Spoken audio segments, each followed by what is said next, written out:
If you missed that last little bit, I was finishing the page by putting a division ID equals wrapper at the very top and then repeating a div tag to close it at the very bottom. So I have my header, navbar, and footer wrapped inside that division called wrapper. And that gives me a little bit more control of the entire page when I have things nested that way. Now, with all of these, we can put in some little bit of content. So let's go to our navbar and take a look at the items that need to go in that. We have about, trails, and photos. Now, I'm going to repeat the same items for this, but we could, of course, add other items if we're going to be adding other pages. So the three items that we're going to have are going to be about, or that could be home, trails, and photos.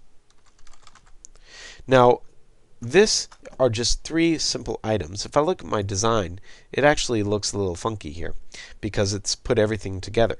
So here's where going between code and design view are important, because it's really kind of nice to go to design view when you want to do certain things, such as I'm going to put in a return before each of these. So after about, trails, and photos, there's a return for each one. And if I go back to code view, this has created three paragraphs. Let's make sure those look the same. And I'm going to select the three of these and change them to an unordered list. So now if I look back at my code, this is what it would fix it to. It says div ID equals navbar, then it says UL, which says start an unordered list. Each list item is about, trails, photos, and it finishes the UL, and then it finishes the division. And that's how our navigation should be done.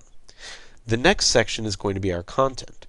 Now, for our content, we're basically going to copy and paste the content that we have for our original website into this section. So that means that we'll select all this text. And that's after we've gone through the code, just to make sure that it's all valid code and everything else. We're going to select that with copy.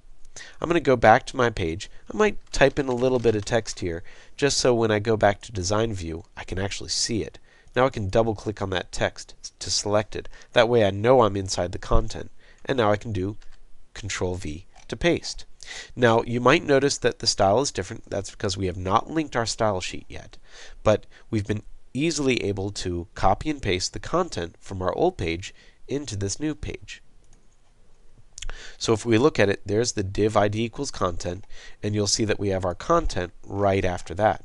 Now at the very beginning, at the very end, we have our footer. So I'm going to put in a little bit of text here. It doesn't really matter what I use, just something to be able to see it in design view. Otherwise, we can't see that division. Now I'll go back to the index page, and let's take a look at what we have in the bottom here. We have the copyright, which says Patrick Manion. Thank you very much for letting me use your website. And I'm going to select that in design view and copy it. I'll go back to the new HTML page. I can double click that text down there just to make sure that I'm inside the same footer division. You can see it says div ID equals footer down there. And I'll paste, and you'll see now we've put that in there. Now you might notice that it has centered that text a little bit for us, which if we look back at this, it says P align footer, or align equals center. We can actually take that out so that it's not align centered, and because that align equals center is actually putting in a let's say a styling tag or a styling information into our HTML, and we don't want that. We just want the structure that says this is a paragraph. This is a paragraph that says href equals top, so it goes back to the top of the page. And we'll control the way that that looks. If we want to center it, we can do that later with our CSS. So now we've created a new valid XHTML page, and what we're going to do is save this, and we'll go on with our next tutorial. So let's save the page. Make sure that your structure is right. So if you need to go through this tutorial a couple times, just make sure that you have the basic elements, and then we'll be ready to go on.